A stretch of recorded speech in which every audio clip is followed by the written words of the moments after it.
Hola a todos, hoy les vamos a presentar una evidencia que podríamos llamarlo sensible para los judíos y los cristianos de todo el mundo, pues los dogmas hay que dejarlos a un lado y la verdad pura de frente para todos. Por ello vamos a prestarle la atención una pequeña parte de quienes son, los que saben de un gran secreto, para luego hablar de ello. A pesar que son algo conocidos en otro asunto, observemos lo siguiente. Hombres de la Tierra. Sabemos que solo una escasa minoría intuye vagamente la posibilidad de que seres semejantes a ustedes y procedentes de otros astros de esta galaxia estemos secretamente entre ustedes. Sabemos que tan solo una fracción insignificante de estas personas dispersas por este planeta conocen nuestra identidad como seres humanos procedentes de uno, y que con toda lógica el porcentaje más elevado de este sector mantiene cautelosa reserva, dudando de la realidad de nuestro origen.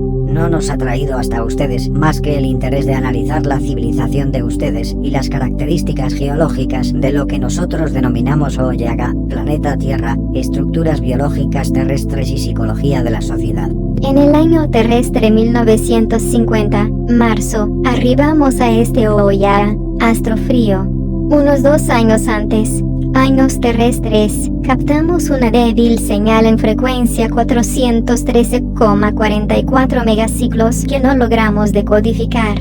Había sido emitida hacia el año 1934. Posteriormente hemos identificado la señal radioeléctrica como emitida desde un navío noruego a la altura de Terranova en unas experiencias desarrolladas por científicos de esta nacionalidad tendentes al empleo de elevadas frecuencias en comunicaciones a larga distancia por reflexión ionosférica. La señal fue emitida entre los días 5 y 7 de febrero de 1934. Esta fecha es pues histórica en las relaciones Tierra-1.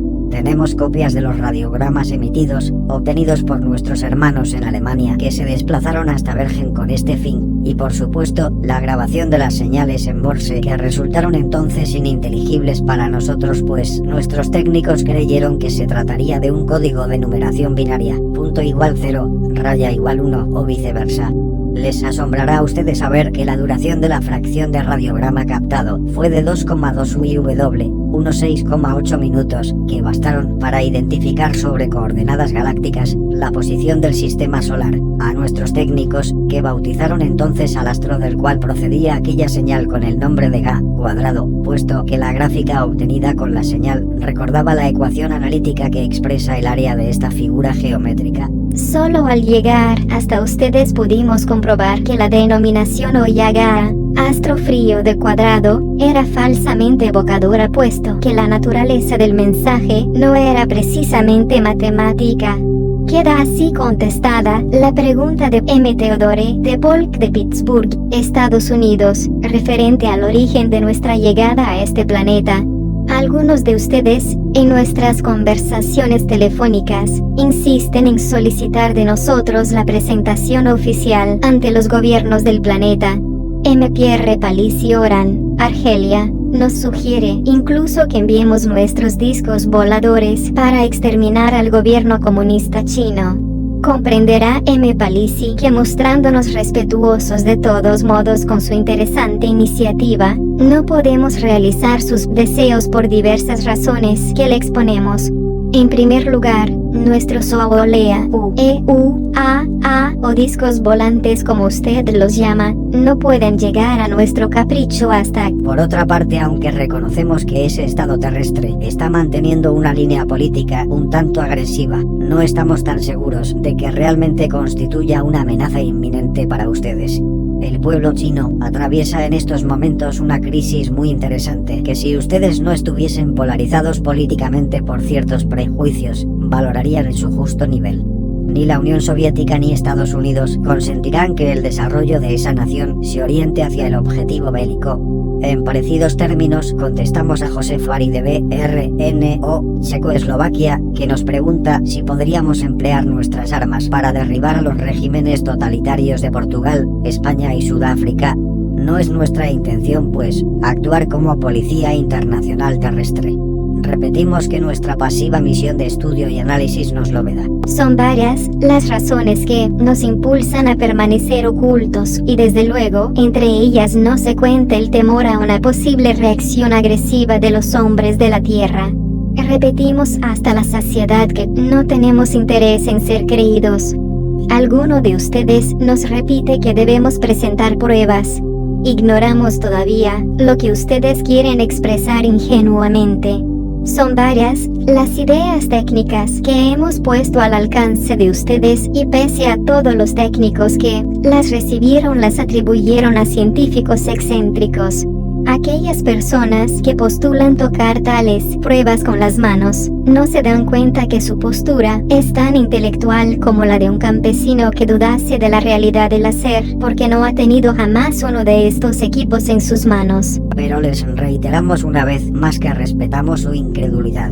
Trabajamos mucho mejor en el anonimato y no vamos a ser tan ingenuos para presentarnos a ustedes vanidosamente con la única finalidad de que ustedes se solacen. Parece que olvidan ustedes que los testimonios tienen exactamente el valor que les otorgan los razonamientos en que se apoyan.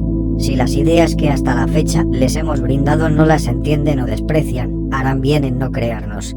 Esta fue la carta del siglo XX, D23 carta con relato de la recepción en humo del mensaje motivador del viaje de exploración a Tierra. Ahora mismo, conocerán el mayor secreto que saben los habitantes del planeta Humo del sistema solar Yuma. Como ya dijimos desde un principio de este video, no es apto para religiosos y gente sensible dogmática. Carta D792-2, los Oemiboa encarnaciones cósmicas impulsando la evolución, Oyagawa, Jesús. Jesús y Oumuamua. Jesús y Oumuamua son dos ejemplos importantes para sus hermanos y los nuestros de organismos de Oumuamua. En otros astros fríos de hominización no temprana, hemos acusado la aparición de otros tantos Oumuamua. En civilizaciones muy avanzadas, donde aún no ha surgido uno de estos saltos cuánticos cerebrales, se ha elaborado ya el modelo cosmobiológico que hace posible el fenómeno y se espera con expectación científica el acontecimiento. No existe ninguna presunción por la cual tal mutación cerebral se rija por una ley que haga predecible el fenómeno. Parece que, como ocurre en los otros saltos cuánticos de la estructura nerviosa, este surge por azar, aunque regulado desde bebé. Como prueba de aleatoriedad, nos encontramos con que uno de estos organismos surge en momentos dispares de la civilización. Jesús nace en el entorno de una sociedad aún poco desarrollada culturalmente, impregnada de ideas irracionales y mágicas, lejos aún de la era científica. En Humo, nuestro Oumuamua, nace en una red social mucho más vieja, donde se desarrolla una ciencia y tecnología equiparable a la observada en Tierra entre los siglos XIX y XX. En otros astros vigilados por nuestras naves, su aparición fue mucho más temprana, cuando sus habitantes vivían albergándose bajo especies vegetales arbóreas. Como prueba de que Bebe ejerce algún sistema de control por realimentación, observamos que una vez ha surgido un Oumuamua, el fenómeno no se reproduce en millones de años venideros. Sabemos que un mecanismo de retroalimentación, cuya naturaleza exacta aún desconocemos, activa al bebé y este no permite luego ninguna otra mutación en mucho tiempo. Es como si una planta exótica naciera de repente en un jardín y ésta expeliese una sustancia contaminante que impidiera fructificar a sus propios congéneres. Mientras tanto, el resto de los cerebros, aún en nivel cuántico anterior, hominizados, sigue evolucionando y perfeccionándose. Transcurren muchos millones de años más, y de repente, como si ese mecanismo reactivo inhibidor hubiera cesado su acción, surgen en la red social millares de mutaciones Oixioua. Los Oemii que aún quedan, pronto se habitúan a convivir con unos congéneres superiores, que no mueren, sino que desaparecen en el espacio. Son dos especies distintas de organismos inferiores, viviendo en simbiosis, no con otra raza, sino con otra especie superior. Pronto, la vieja familia de Oemii se extingue por reducción, mientras los nuevos seres, que siguen unas pautas éticas sublimes, formando una estructura social perfecta, duran poco tiempo, pues su asneiviaedo, absorción del bebé o desaparición, va diezmando a esa maravillosa red social, hasta que desaparece del astro frío. Es la muerte natural de una vieja humanidad planetaria, un acontecimiento cosmobiofísico, cuya rareza entre otros fenómenos naturales acabamos de definir, es lógico que cree extrañeza y asombro entre los coetáneos de ese organismo singular. Su anatomía externa es similar a la de los Oemii, por lo que es calificado como hombre. Ya hemos visto que taxonómicamente en el marco de las distintas especies biológicas, su estructura ha de ser clasificada aparte. Su inteligencia es muy superior a la media, debido al desarrollo del córtex frontal. Ello le convierte en líder, su poder de persuasión, de radiación afectiva, de captación de voluntades, es lógicamente superior, por lo que su información verbal es recogida con profundo respeto y difundida. Las pautas de conducta son inevitablemente impecables. No olvidemos que un ser de estas características no solo alcanza elevadísimo nivel de concienciación, sino que una cadena nueva de átomos de Krypton le transfiere directamente unos patrones de ordenación a partir del mismo polo cosmológico de información. Goa. Aunque su libre albedrío alcanza un valor cercano al porcentaje del 100%, es casi imprevisible que adopte conductas que violen las mismas UA, que tan diáfanamente están engramadas en su inconsciente y que afloran fácilmente a la conciencia. En un entorno a veces casi corrompido, en que sus vidas se desenvuelven, la fama de su moralidad intachable se expande con gran facilidad. Naturalmente, los poderes establecidos captan el peligro que supone para ellos un líder cuya capacidad de arrastrar a las masas se volvería probablemente contra sus intereses. Y esto es lo que ocurrió precisamente en nuestros respectivos astros fríos, aunque en ámbitos históricos dispares. Umuegua es mandado encarcelar por una niña cruel y déspota. Sus apresores se disponen a realizar experiencias biológicas con su cuerpo. Los primeros relatos distorsionados seguramente hablan de que su cuerpo desapareció en el instante de su muerte. Es inútil especular sobre si Asneiviaedo, mutación por efecto frontera, se desarrolló antes o no de su óbito. Esto ocurre en el instante en que el grado de concienciación, a causa de un intensísimo cuadro distímico o emocional que perturba al sistema límbico, hace peligrar al Wangwang. Podemos imaginar la impresión que causaría en aquellos biólogos corrompidos. Era una época de desarrollo científico racionalista en el que no había cabida alguna para ideas de carácter mágico, y por tanto el concepto milagro era desconocido para mentes lógicas. Naturalmente, la noción de que un objeto mágico pueda desaparecer repentinamente de la vista solo podría explicarse en un primer momento por un escasamente creíble fenómeno de alucinación colectiva. Una consideración posterior del curso de los hechos y un examen de la doctrina difundida por ese extraño emir obligó a todos a reconsiderar la explicación.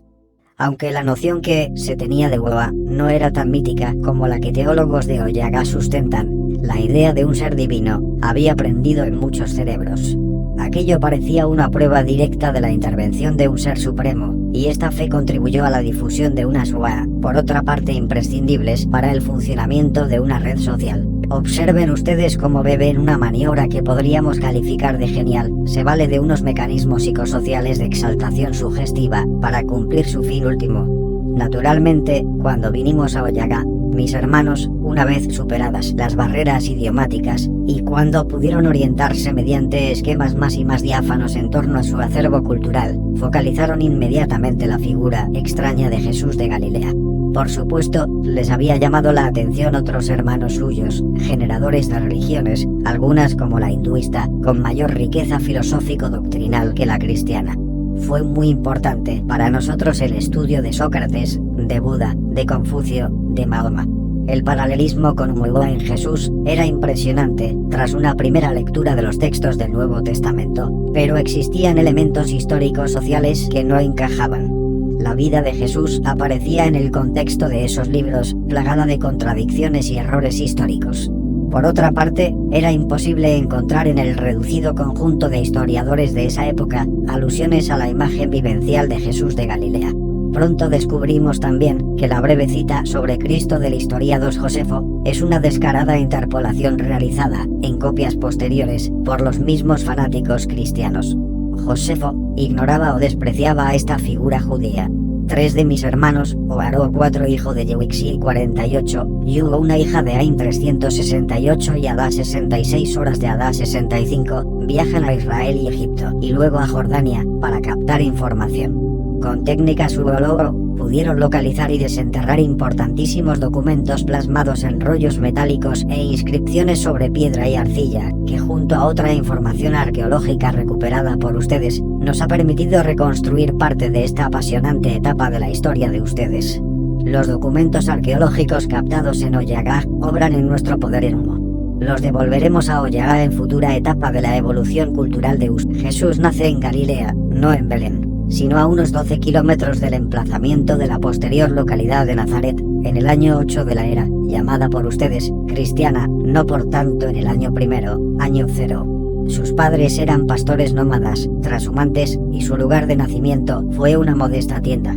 Ha sido imposible determinar el lugar exacto de aquella acampada. Jesús tenía, en el momento de su nacimiento, 2 hermanos y una hermana. Posteriormente nació un hermano más. A partir de aquí, el relato neotestamentario aparece plagado de groseros errores, de adiciones pseudo-históricas posteriores. Sobre este fondo, en ocasiones con cierto rigor histórico, destaca, aunque algo distorsionada, la doctrina de Jesús, dictada por su subconsciente. Jesús no funda ninguna iglesia. El relato relativo a la creación del papado con el apóstol Pedro, como primer pontífice, y las variadas alusiones a una congregación de fieles, es también fruto de adiciones posteriores. Términos hebreos como Kaal y el griego iglesia se prodigan después, injertándolos en los escritos más antiguos. El mito de la muerte tiene como origen una falsa interpretación del martirio de Jesús.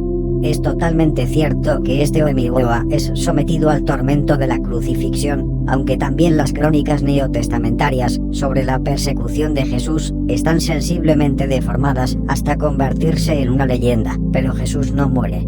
Sus seguidores consiguen rescatar su cuerpo casi inanimado, aunque hacen correr la especie de su muerte para evitar una ulterior persecución. Curan sus heridas y el líder religioso, una vez restablecido, reanuda su actividad doctrinal. Poco después, se produciría el Asneiviaedoro, desaparición, ante sus asombrados discípulos. El relato de este hecho fue luego deformándose, interpretándolo como ascensión al cielo. El fenómeno no debió resultar tan asombroso a unos fanatizados humanos convencidos de la divinidad de su maestro. Hemos comprobado que el lienzo conservado en Turín envolvió el cuerpo de Jesús. Les recomendamos un estudio más profundo de este resto histórico. La tesis vaporigráfica, tras la impregnación del tejido por las sustancias fitoterapéuticas con que los curanderos sanadores impregnaron el cuerpo de Jesús para aliviar sus heridas, explica la imprimación de la imagen. La tesis que algunos hermanos suyos han emitido acerca de una hipotética radiación misteriosa es totalmente absurda y anticientífica. La túnica fue conservada por un campesino llamado Ismai, que asistió a la desaparición milagrosa del maestro Galileo. Es importante reseñar que, al contrario que en nuestra historia de Humoroa, el número de personas que contempló el portentoso hecho de su desaparición fue enorme, posiblemente por los documentos que hemos localizado, entre 200 y 500 personas. Si la versión dada al principio por unos pocos biólogos fue calificada como psiconosológica por los que escucharon el relato, aunque una investigación policial restituyó la veracidad del fenómeno, aquí docenas de pastores, campesinos y pescadores se lanzaron llenos de fanatismo exaltado a narrar con místico entusiasmo lo que habían visto con sus propios ojos. Inmediatamente se gesta una secta cristiana que adquiere un auge inusitado. Desde el año 38, era occidental, hasta el año 129 al 133. Durante este periodo, los testigos del suceso, sus hijos y otros exaltados adeptos, enfrentados a las doctrinas imperantes en Israel, se lanzan a una campaña mesiánica para exponer ya algo deformada la doctrina ética de Jesús. A partir de estas fechas se observan las primeras escisiones, la formación de sectas, la gestación, ideada por los líderes más ambiciosos de una congregación eclesia, surge con fuerza.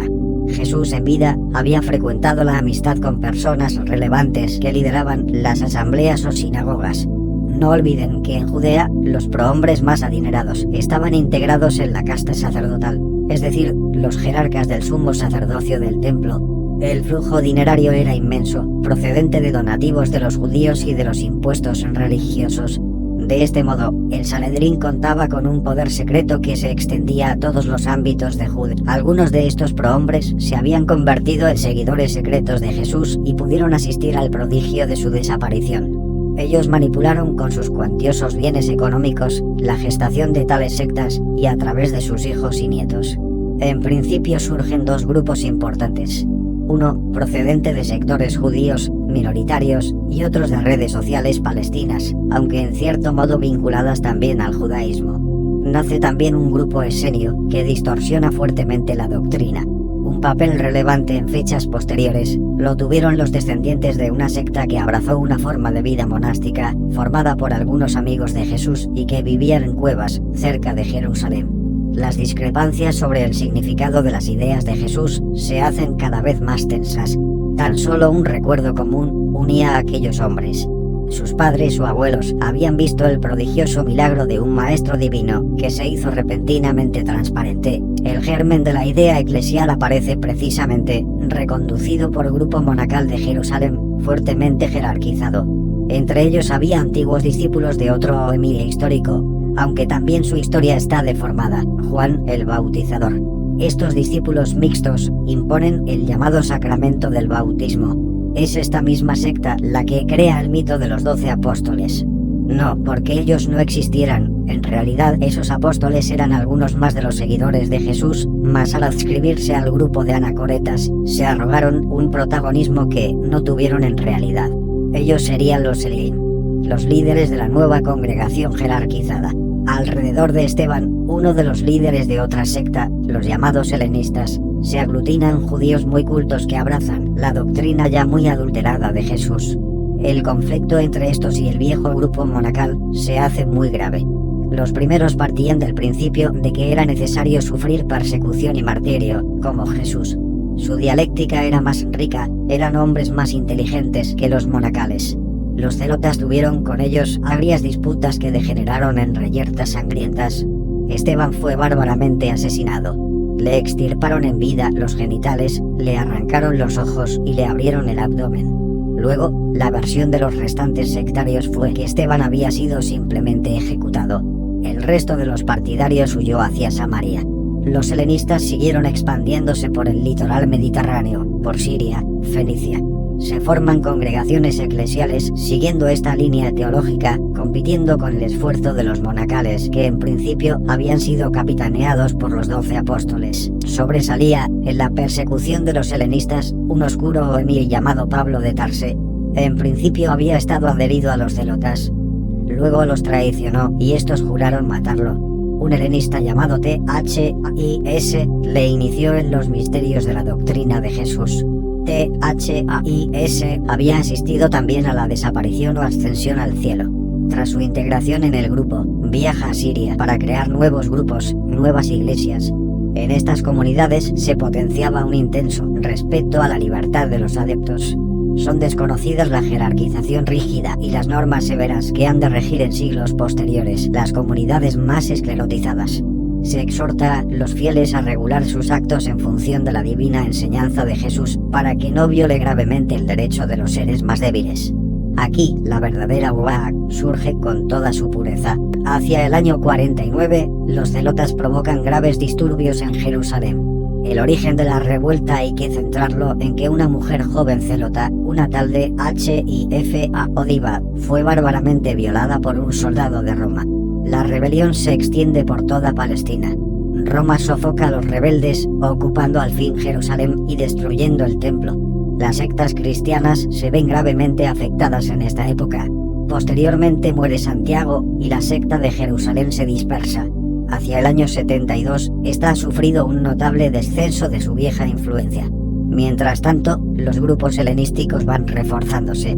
Ellos habían escrito el llamado Evangelio según San Marcos hacia el año 52 y lo expanden con rapidez. Por su parte, un palestino exilado llamado Naul escribe el Apocalipsis según San Juan en el año 79. Este hombre odiaba a los judíos y escribe su texto para fomentar el clima social que contra esa raza existía entre los palestinos. La llamada Epístola de Santiago se escribe entre los años 78 y 81.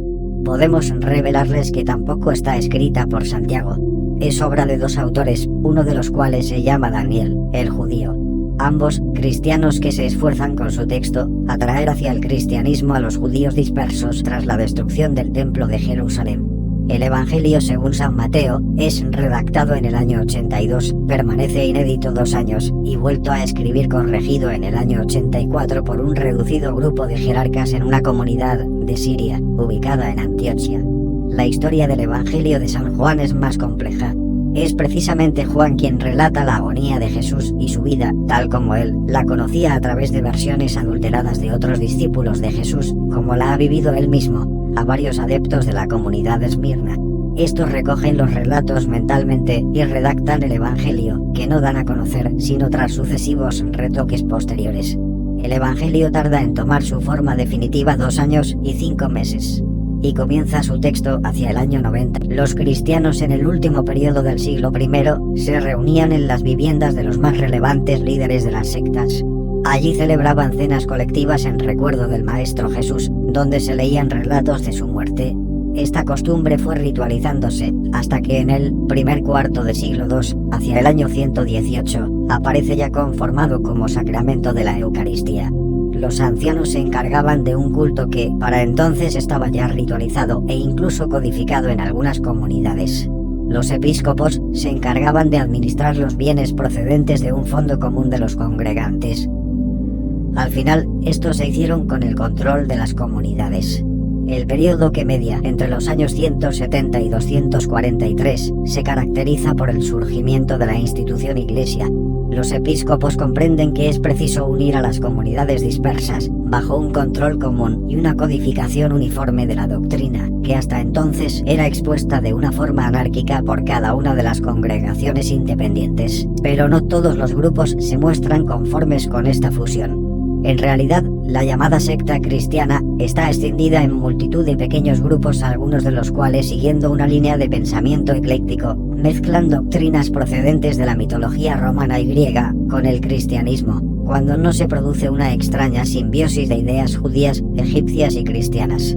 El grupo más importante de opositores a la otra línea es el formado por las escuelas gnósticas. Es otra forma más depurada de entender el cristianismo. La interpretación oficial falseada de los historiadores de la Iglesia Católica Romana pone especial énfasis en presentar el conflicto entre dos ideologías. Una, la pura, estaría representada por el cristianismo en sus orígenes jerusalemiano y helenístico, el otro por una secta casi pagana, llamada gnosticismo. La realidad histórica, tal como la hemos valorado con documentos no accesibles para ustedes, es otra. Se trata de dos interpretaciones míticas del cristianismo. Ambas adulteran el mensaje genuino de Jesús, cuyo origen cosmobiológico les hemos expuesto. Jesús solo quería, influido su subconsciente engramador de los patrones de comportamiento negentrópico, enseñar a sus discípulos esos puros elementos de ética. La mentalidad mágica, las excrecencias ideológicas procedentes de diversas culturas mitológicas y la natural ausencia de rigor en la transmisión de datos por vía oral o escrita, gestaron dos grandes cuerpos de doctrina llamada cristiana. La helenística, más pobre, más influida por la terrible noción de un Jehová vengador y cruel, un Dios protector de la agresiva etnia judía, y la gnosis con una filosofía más elaborada y lógica, que ve en Jehová un ente maligno y elabora una idea de Dios mucho más pura. La historia posterior fue un choque brutal entre ambas concepciones. Al final venció la primera, que impuso su concepto de iglesia y su doctrina. Es evidente que si hubiera sucedido a la inversa, ustedes en Occidente hubieran elaborado una filosofía cristiana, también mitificada y distorsionada, pero más intelectual y con un concepto de la divinidad más conforme a la ciencia. Albacete, enero 8 de 1988. Eoyo 2 hijo de Axi 36.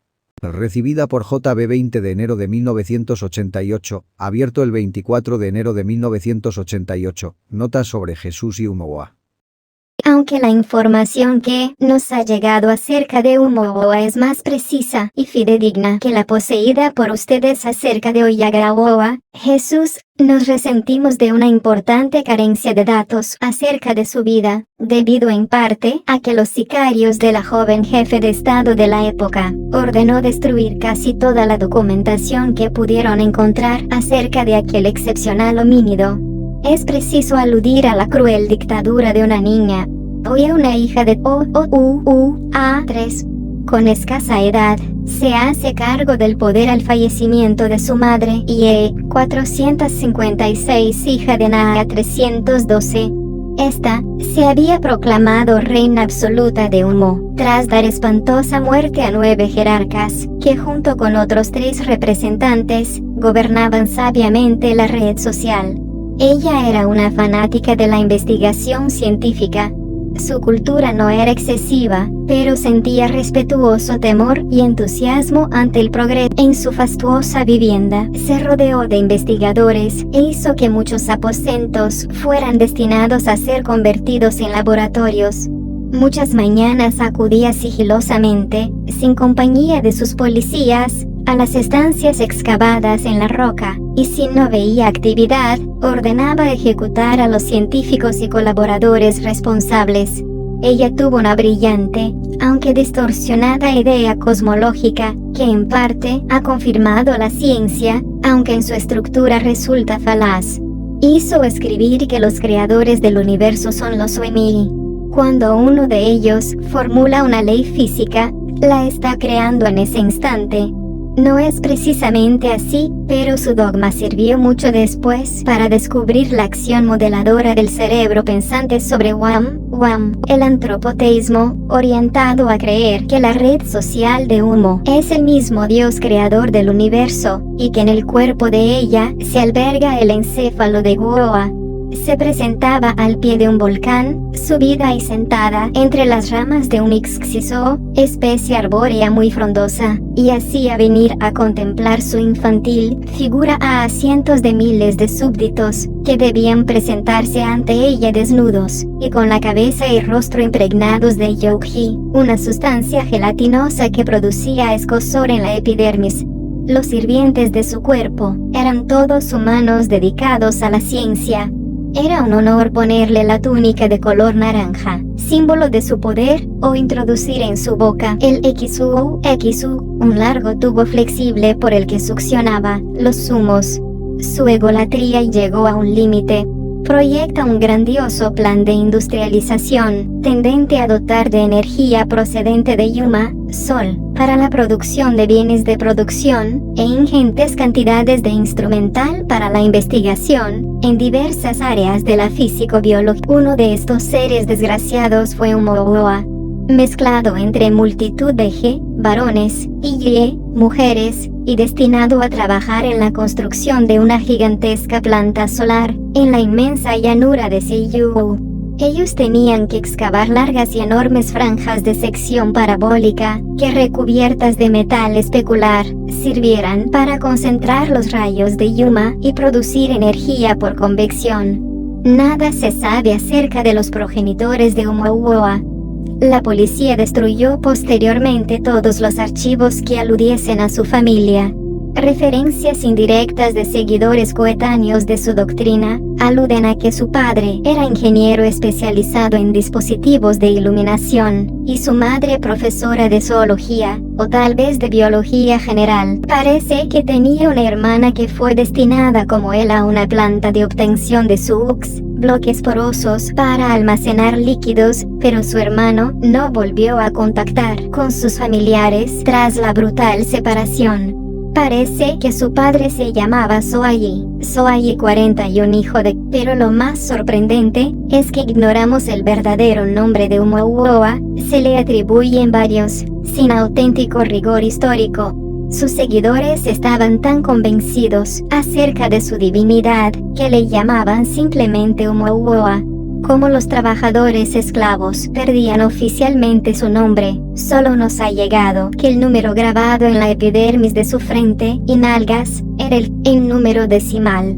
2.332.874. Conocemos escasos relatos de la vida que hacían Oumuamua y sus desgraciados hermanos, a través de una compañera suya de esclavitud, una tal Yoda 60, que tenía grabado el número 2.331.544. Uno de sus relatos alude a la última época en que ya había llegado al poder Huye, una hija de A3. Esta, por uno de sus frívolos caprichos y para humillar a los trabajadores esclavos, había sustituido a más del 70% de los policías guardianes por niñas de 9 a 15 años terrestres de edad.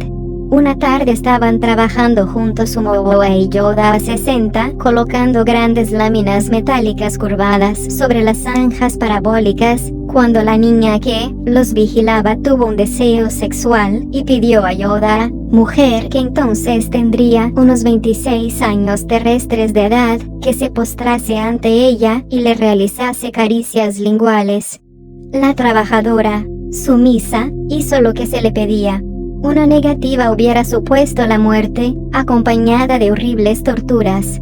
La niña debió quedar insatisfecha del celo demostrado por la subordinada, y con su ulaa, barra de acero provista en su extremo de agujas, comenzó a golpear bárbaramente su cuerpo indefenso. Umoboa, que hasta entonces había asistido a la escena impotente, corrió hacia la pareja y miró fijamente a la pequeña tirana.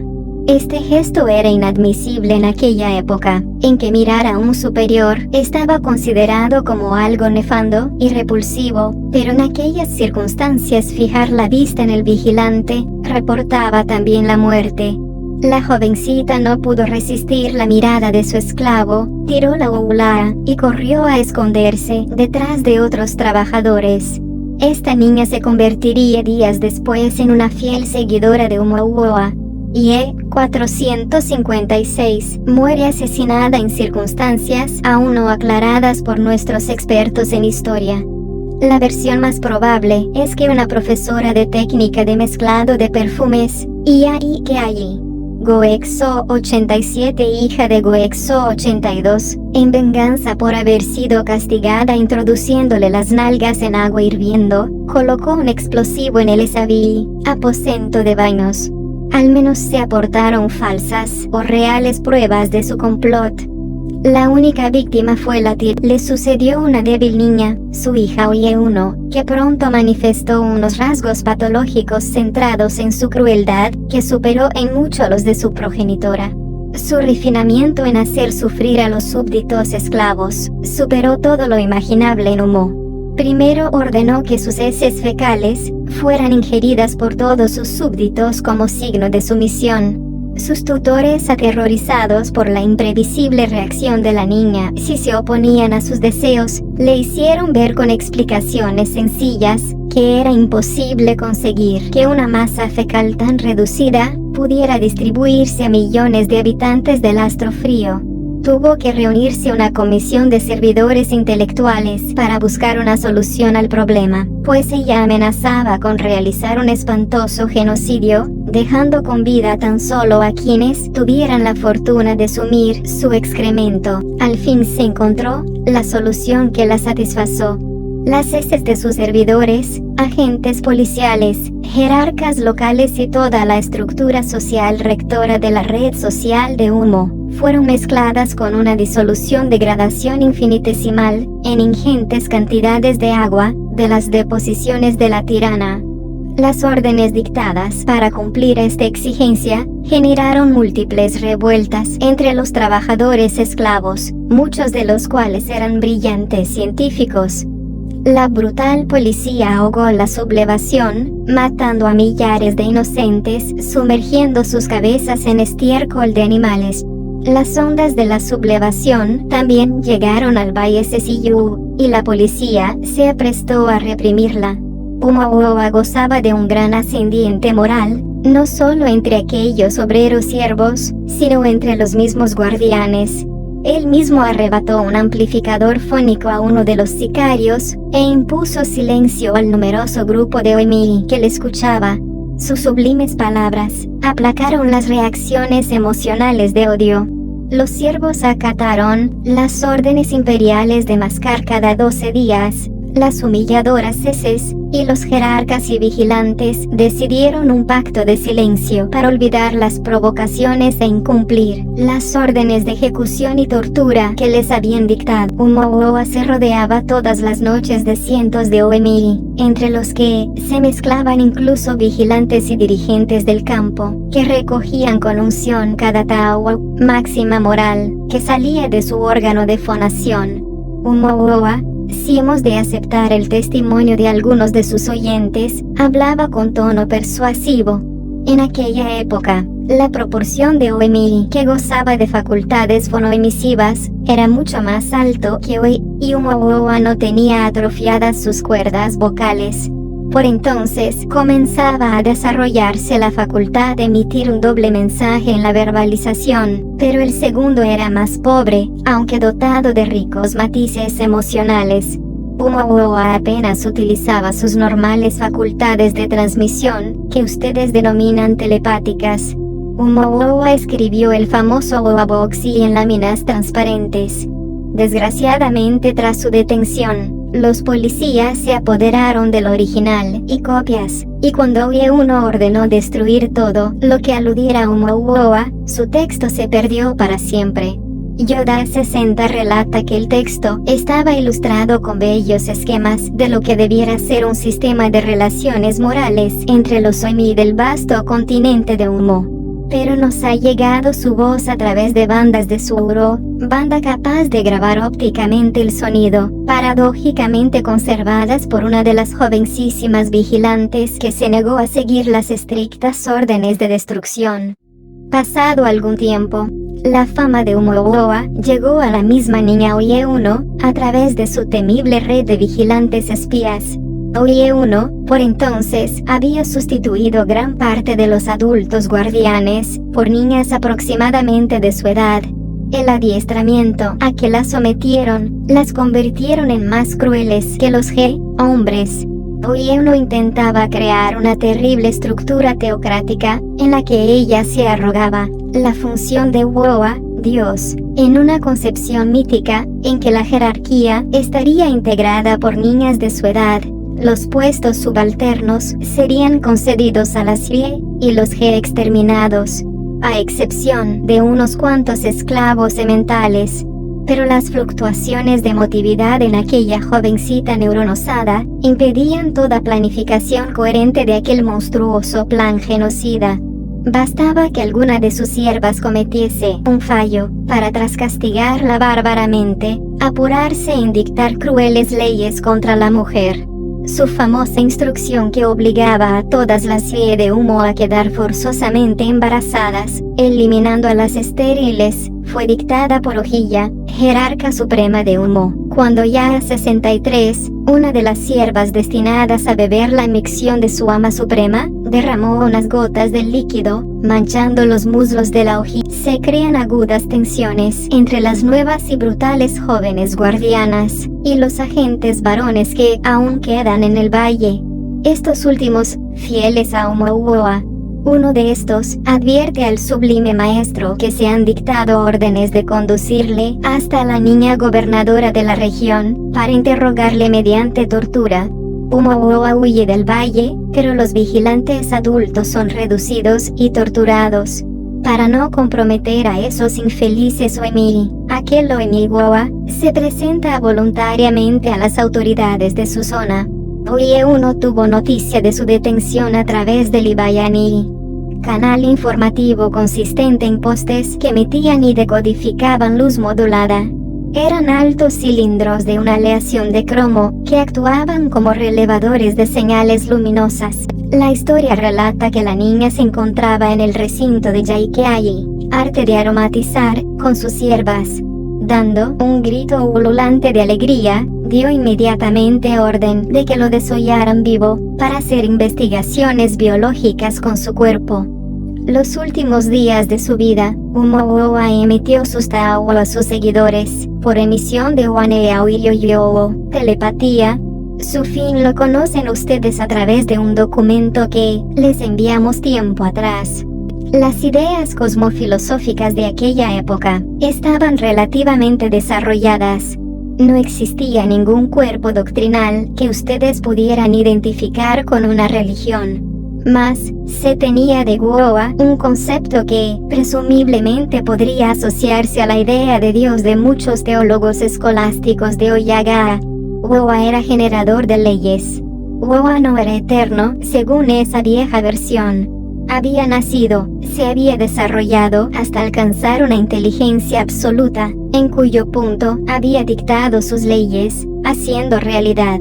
De ese modo, se habría gestado la nube de estrellas que nuestros hermanos de aquel periodo identificaban como BAM, universo perceptible. Woa, deseoso de que el universo también poseyera inteligencia, decidía después crear a los seres vivos. Se pensaba que todos ellos poseían Uyowiwe, podría traducirse por inteligencia o espíritu vital, solo que Loemiri la tenía más desarrollada. Cuando humanos y otros vivientes morían, sus Uyowiwe se fundían en un ser Uawi, que era como una especie de ángel vitalizador, cuya función sería desarrollar la evolución de los seres orgánicos. No existía culto alrededor de estas ideas, y se aceptaban, sin demasiado entusiasmo, como una hipótesis plausible de lo trascendente. Las ideas lanzadas por decreto, por Ye 456 y de su hijita Ye 1 de carácter teocósmico, o panteísta como dirían ustedes, y como colmo tendentes a identificar a las crueles soberanas con Uoa, no fueron tomadas en serio por nadie, excepto al principio por los escolares que recibían una rígida educación en este sentido. Nadie se atrevía en público a contradecirlas, pues Ye 1 incluso había decretado que quien negase su divinidad fuera expuesto desnudo en una esfera transparente.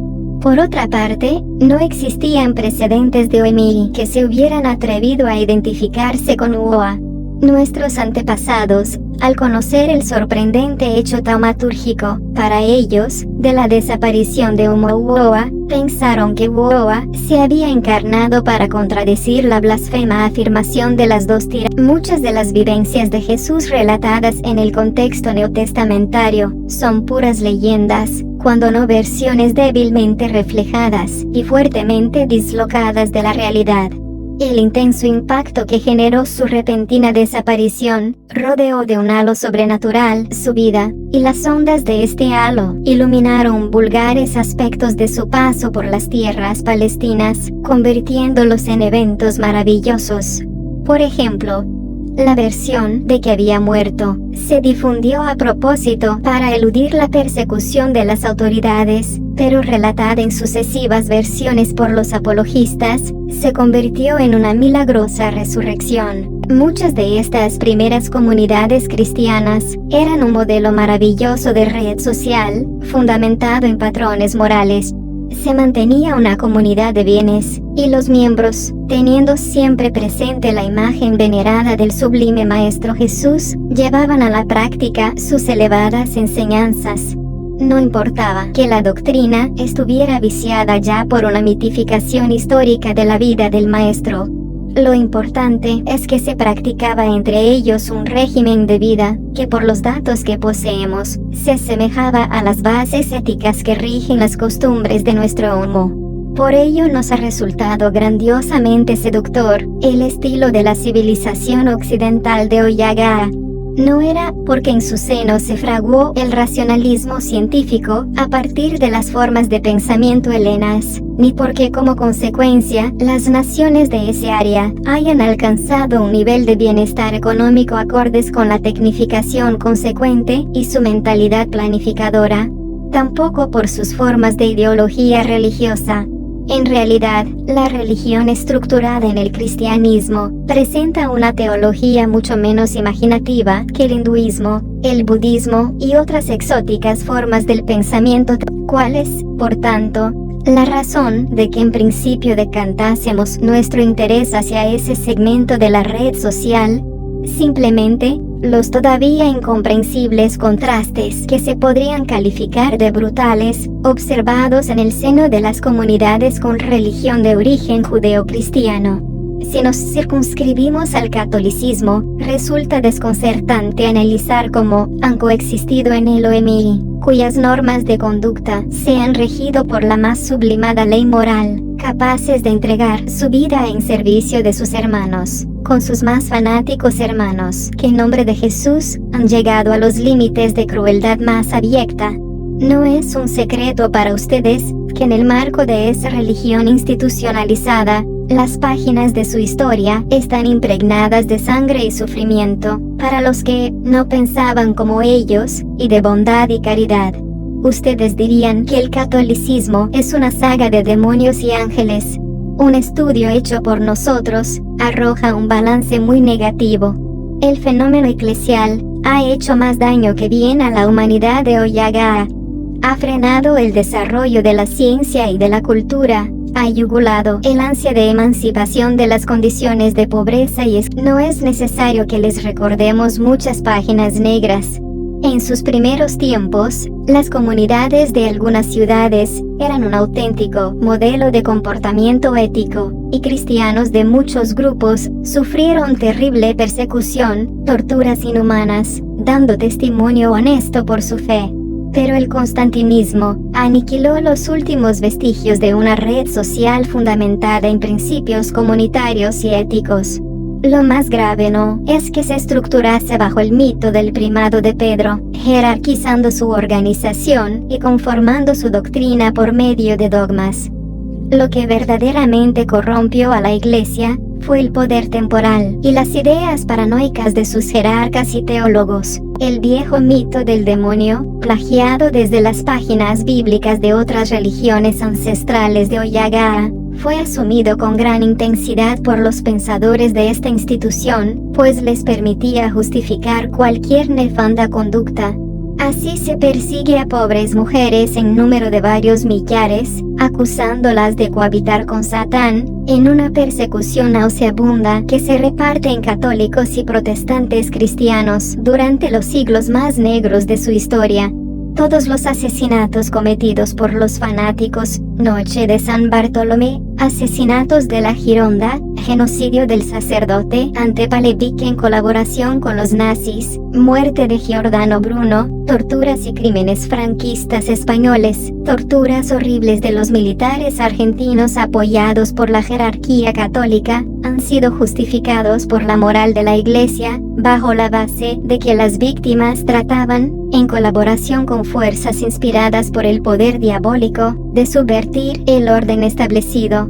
Esa Iglesia, por tanto, es culpable de pervertir el mensaje de Jesús, desprestigiarlo, y por tanto impedir un proceso de mentalización de la red social que le permita seguir cuando bondadosos, nobles y deseosos de seguir la doctrina pura de Jesús, han pretendido desde el mismo seno de la Iglesia, reformarla, el sistema, o bien ha creado una barrera antiséptica para aislarlos, o los ha eliminado limpiamente. Podrían ustedes seleccionar muchos ejemplos. Francisco de Asís, Juan 23, el arzobispo Romero, los fundadores de la doctrina teológica de la liberación, y el inaudito caso de su hermano Albino Luciani, Juan Pablo I, asesinado con una cápsula doble de agente botulínico y de cianuro potásico, cuando planeaba exigir cuenta a los responsables de finanzas y plantearles su nuevo plan, Carpeta Azul. Documento S/655 Multa Pausis, de Reforma Económica Profunda. Las esperanzas ingenuas de que una estructura viciada en su origen pudiera experimentar una conversión, retrotrayéndose a las fuentes primitivas del Evangelio, ya han observado sus hermanos que se han disuelto tras el destello del Concilio Vaticano II. El pontífice Juan Pablo II se ha encargado de abortarlo. Los anticlericales deben mostrarse muy agradecidos a su persona. En pocos años, ha hecho más daño a su Iglesia que todos sus enemigos. El muestreo que hemos podido realizar en distintos astros fríos conocidos muestra un perfil tipo de enemigo correspondiente a ambos sexos, extroverso, locuaz, pero poco proclive a establecer relaciones afectivas íntimas y sexuales. Es cierto que aunque lo intentara, los resultados serían negativos, dadas las características de su bagaje cromosómico. Probablemente su inhibición sexual constituya un poderoso sistema defensivo del bebé frente al riesgo de una proliferación excesiva. En las fases tardías de una humanidad, en que surgen numerosos Oemigoa, los mecanismos fecundatorios entre ellos se hacen casi inoperantes, se producen fenómenos sociales colectivos en que millares de Oemi se reúnen para meditar profundamente, llegándose a un estado emocional tan intenso en magnitud que todos ellos desaparecen al instante. La procreación es casi inexistente, por otra parte, hasta el punto de que la tasa de desaparición llamada por nosotros Asneyidiaedo excede en gran medida a la de mutaciones o sumada a la de raros nacimientos de la especie nueva. La red social de ese astro habitado tiende por tanto a extinguirse en pocos centenares de años terrestres. Queremos puntualizarles que los astros fríos que alcanzan esa etapa final no llega siquiera a la 0,002%. Son verdaderas rarezas biológicas en el Wanwam. Aunque la muerte de Jesús versada en los documentos del Nuevo Testamento oficialmente admitida por las iglesias cristianas, es la fracción histórica que sufre menos deformaciones, la realidad de la sucesión de hechos guarda numerosas discrepancias con las narraciones transcritas en esos textos sagrados para ustedes. La verdadera vida social de Jesús se inicia cuando Oemiwoa, en compañía de algunos pastores de las cercanías de Nazaret, se acerca al grupo de seños que seguían a Juan el Bautizador. Jesús sigue atentamente la palabra de este líder. Muchas de sus arengas se acercaban ideológicamente a las concepciones éticas de Jesús, pero este descubre al fin grandes discrepancias y se enfrenta públicamente al maestro. Este percibe preocupado que la retórica del discípulo arrebata a muchos de sus seguidores y teme con razón un grave cisma en sus filas en el que ese oscuro Galileo podría arrebatarle casi todo el grueso del grupo. Juan reacciona con violencia, anatemiza a Jesús y lo expulsa de sus filas. Gran parte de sus partidarios opta por seguir al nuevo líder. Jesús no se deja llevar por el rencor. Guarda, pese a todo, un nostálgico recuerdo del bautizador y recorre Galilea, reclutando seguidores que ven secretamente en el futuro jerarca de Judea, el ungido por Dios. Jesús se atrae a miembros del Sanedrín. Estos son hábiles, poderosos y ricos. Les seduce más el gran poder de su gestión del Maestro Nuevo, su grandiosa elocuencia, que el contenido ético-ideológico de sus mensajes. Uno de ellos, Jonan, planea incluso dar un golpe en el Sanedrín y eliminar al sumo sacerdote, tal vez para proclamar a su maestro. Probablemente Oyagarawa ignora tales conspiraciones, aunque uno de los documentos obtenidos por mis hermanos contiene un texto del que parece deducirse que Jesús reprende a los seguidores confabulados con esta idea y los corrige severamente.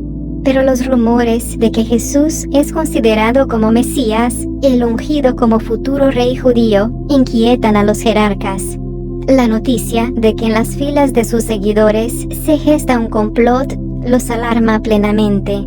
Se le acusa desde el campo de sus enemigos de practicar magia contra Jehová, de adorar falsos ídolos, de conspirar contra el poder establecido, de ser un impostor que se proclama Mesías, mixtificando interpretaciones de los libros sagrados, Antiguo Testamento. Josué, como le llamaban en Galilea, está marcado ya para elegir el momento adecuado para destruirlo. De todos los hombres que por tierras palestinas lideran movimientos populares de carácter religioso, oponiéndose al sistema establecido, Josué, Jesús es el más peligroso. Por entonces había sido nombrado procurador por parte de Roma en Judea. Poncio Pilato, bajo las intrigas de Lucio Helio Sejano, ministro de Tiberio, un humano que odiaba a la lejana provincia romana de Judea y al cual habían llegado noticias de las turbulencias que se gestaban en las clases populares. Para Lucio, Pilato era la garantía de que se impondría férrea disciplina. Poncio Pilato llega a Judea y desiste residir en Cesarea. Los legionarios son trasladados a la misma Jerusalén, y él mismo fija su residencia en la ciudad santa. Fueron los mismos seguidores de Jesús los que animan a este a realizar su proselitismo en Jerusalén, probablemente con la secreta esperanza de sublevar a los ciudadanos contra la odiada Roma. En este punto, las tensiones del maestro con los más levantiscos son continuas. Los ánimos estaban muy exaltados en Jerusalén desde que los legionarios entraron por las estrechas calles de la urbe con medallones que llevaban en relieve la efigie del emperador Tiberio. Los judíos abominaban las representaciones iconográficas prohibidas por la ley mosaica. Desde los tejados, lanzaron piedras contra los soldados y estos reprimieron brutalmente a los insurgentes. El Sanedrín está inquieto. Algunos de los suyos están con Jesús. Los espías de Poncio Pilato le informan sobre el riesgo de revueltas si Jesús continúa dirigiendo la palabra a los nativos de la capital. La leyenda de Judas tiene un fundamento real. Los romanos habían mezclado con los seguidores de Jesús agentes que informaban acerca de las palabras del Maestro. Fueron estos los que aconsejaron acerca del momento más idóneo para apresarle. Para evitar los reiterados intentos de aquellos jerarcas tendentes a encarcelar a Jesús, muchos de sus seguidores habían formado una hueste armada.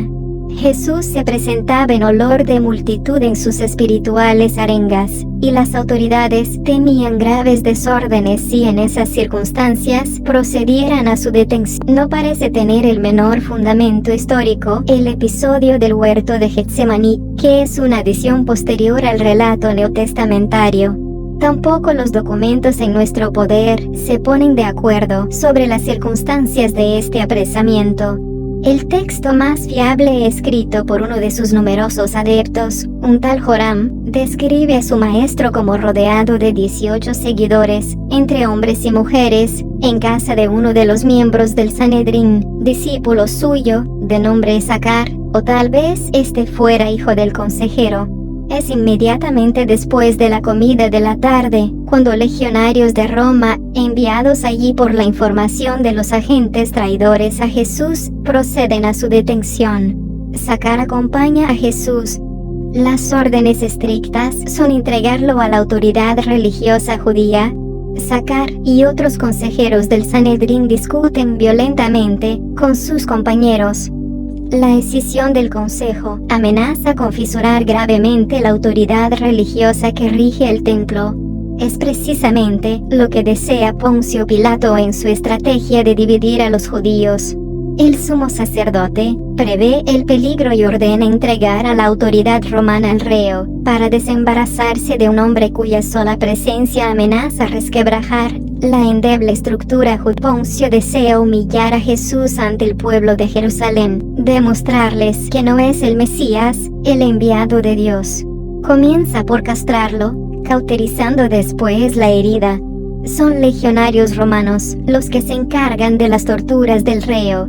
Lo visten de mujer, cubren la herida genital con falso vello y muestran su cuerpo a las turbas. Estas se burlan cruelmente de aquel hombre agotado y casi desvanecido por los golpes. Alguien le coloca en la cabeza un cilindro de mimbre con agujas de espino, coronándolo como rey. Cansados de jugar con un cuerpo que sufre un agudo shock, se decide su crucifixión. Jesús es llevado efectivamente al Gólgota, pero no con otros 2 reos, sino con 5. Él sería el 6º sacrificado aquel día. Miembros del Sanedrín operan mientras tanto en la sombra. Se ganan con dinero al oficial romano encargado de ajusticiar a los condenados. Ellos son discípulos del Maestro y tienen poder e influencia. Aquella noche, los 2 legionarios que hacen la guardia dejan pasar a 3 relevantes discípulos y 2 mujeres, que sigilosamente rescatan el cuerpo casi agonizante de Jesús. Nos ha sido imposible determinar la identidad de tales y ignoramos todavía si la madre de Oyagaoa vivía en aquella fecha y fue incluso una de las mujeres que ayudaron a raptar al Maestro. Toda la historia mítica de la intervención de María en el periodo de la crucifixión es una adición en textos muy posteriores. Pudo ser simple invención, pero no descartamos también que estuviera fundamentada en una tradición oral, más o menos deformada. Se guardó sigilosamente la noticia de que el cuerpo rescatado estaba vivo ante el resto de los seguidores. Los prohombres del Sanedrín sabían que entre ellos había agentes espías, y temían tanto la reacción de los inmisericordes compañeros del Sanedrín enemigos del profeta, como la del procurador Poncio, que de sentirse burlado, hubiera buscado por todas partes al rebelde Jesús. La leyenda de que los discípulos se reducían a 12 ya está aclarada por nosotros. A mis hermanos les había extrañado la contradicción que suponía la versión de que Jesús fuera acompañado de tan pocos seguidores con el hecho de que un grupo supuestamente tan reducido despertase tan serios temores al Sanedrín y a los romanos. Los documentos arqueológicos descubiertos por nosotros arrojan suficiente luz sobre el tema. El mito fue desarrollado posteriormente, cuando 12 de sus seguidores forman la secta de Jerusalén, opuesta a los helenistas cristianos. Aquellos se arrogan el mérito de haber sido elegidos especialmente por Jesús. La realidad es que dentro del numeroso conjunto de acólitos, las tensiones derivadas de las distintas interpretaciones a las ideas expresadas por el maestro eran muy graves. La crucifixión y noticia falseada de su muerte engendraron la división en 4 grupos, uno de ellos capitaneado por Pedro, Santiago hijo de Zebedeo, y Juan, que eran 3 de los 7 líderes menores escogidos por Jesús para organizar a sus. El grupo de Jerusalén desarrolla también el mito de la traición de Judas Iscariote. Este era junto a Pedro y otros 5 discípulos, uno de los sublíderes más activos, pero discrepante de los criterios de Pedro. Judas no solo aparece en escritos de la época como libre de cualquier culpa, sino que capitanea con muchos de sus partidarios una revuelta en las calles de Jerusalén contra las turbas enemigas de Jesús y los jerarcas judíos, mientras otros seguidores de Jesús, entre ellos Pedro, huyen y se esconden. La calumnia gestada en las cuevas de Jerusalén años después, alcanza visos de verosimilitud por el hecho comprobado de la existencia de agentes pagados por Roma y el sumo sacerdote en las filas del maestro. Judas Iscariote, su nombre es correcto, era humano del pueblo humilde, enemigo de los discípulos ricos de Jesús, entre los que se encontraban prohombres del Sanedrín. Cuando la entrada de Jesús y sus partidarios en Jerusalén, su grupo acampó en el huerto de Getsemaní. La tarde del apresamiento de Jesús no estaba en la casa donde se realizó la última comida. Los sucesivos relatos de los hechos acaecidos en aquellas horas fueronse mezclando y deformando sucesivamente hasta crear la leyenda de un Jesús orando en el huerto de Getsemaní. Un emisario llega a la tienda de Judas con la noticia del arresto del maestro. Este arenga sus huestes y proceden a invadir las callejuelas de la ciudad, mientras Jesús es torturado bárbaramente. Judas es apresado, apaleado y su cadáver colgado. Los restantes sublíderes abandonan sigilo. Recién llegados a Oyagara, mis hermanos elaboraron la hipótesis de que Jesús es un verdadero Emigoa, como así se ha confirmado, pero pensaron erróneamente que su Asneidiaedo, desaparición por efecto frontera, pudo realizarse en el momento de su muerte en la cruz, de modo que el posterior relato de la resurrección fuera una leyenda mitificada en los evangelios. Como ven ustedes, un posterior análisis a la vista de la documentación obtenida disuelve esta hipótesis. Sentimos discrepar, por tanto, de las distintas escuelas historiográficas desarrolladas por sus hermanos de tierra. La escuela mitológica, algunos de cuyos historiadores desarrollaron una excelente labor en la Unión Soviética, no tiene razón al negar la existencia de Jesús. La escuela histórica representada por sus hermanos Renan, Loisy, Stanton, Bultmann, se acerca un tanto a la realidad, pero por carecer de datos documentales, se debate entre sombras. La escuela representada por los historiadores eclesiales está totalmente desprestigiada, en tanto tendía a desarrollar una pseudo-historia cristológica basada en textos que la misma crítica rigurosa de ustedes considera plagada de elementos míticos. Todos sus hermanos de las distintas tendencias, animados de excelente buena fe, pero carentes de suficiente información, se debaten entre lacerantes dudas. Nuestras aportaciones no van a liberarles de ellas, por cuanto nos negamos a aportar las pruebas que poseemos. Hacerlo supondría vernos obligados a identificarnos como Emi de humo.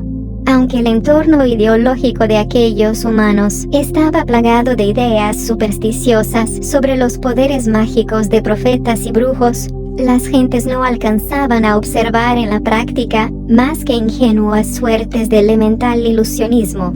La desaparición instantánea de un ser humano a plena luz debió de sobrecogerles hondamente. Juan el Bautizador ocupa un papel histórico muy importante en la vida de Oyagawa, Jesús. Era un momento triste y dramático para el pueblo judío bajo la subyugación de los paganos romanos, que ideológicamente estaban mucho más atrasados que los monoteístas yavistas. Tiempo atrás, había comenzado la estirpe de los jerarcas llamados Herodes, hacia los que el pueblo sentía odio y repugnancia. Herodes, hijo de Antípatro, se había ofrecido servilmente a Octavio en Roma y desembarcó en Judea con sus huestes, venciendo finalmente a los defensores de Jerusalén, imponiendo un nuevo Sanedrín encabezado por el nuevo sumo sacerdote Aristóbulos, joven pariente de Herodes, y proclamándose rey de Judea con el apoyo de Roma. Las clases altas le apoyaban, pues Herodes, educado en Roma, planificó inteligentemente el país, e inició una era de nuevas construcciones basadas en técnicas arquitectónicas romanas, pero los estratos populares sentían odio hacia él. Lo consideraban un traidor que había vendido la etnia de orgullosa tradición a los bárbaros invasores de la península itálica. Comenzaron a surgir, años después, hombres inquietos y rebeldes, con mente neuropsíquica de líderes, que se presentaban como profetas, predicando el fin de los tiempos, interpretada a la luz de los libros sagrados. Juan era el más inteligente y famoso de entre ellos. Le seguían adeptos fanáticos, esenios y samaritanos. En aquellos días, un descendiente de Herodes, hijo de Antípatro Herodes Antipas, exacerbaba las habladurías de campesinos, pastores, artesanos y pescadores. Aquel había decidido unirse en nupcias con su sobrina carnal. La ley mosaica, intensamente puritana, consideraba este suceso incestuoso como nefando y execrable. Juan el Bautizador animaba a los que deseaban escucharle a purificar su cuerpo en el agua para organizar una sublevación contra los jerarcas malditos por Jehová y pasarlos a cuchillo. Entre los primitivos seguidores de Juan estaba Jesús.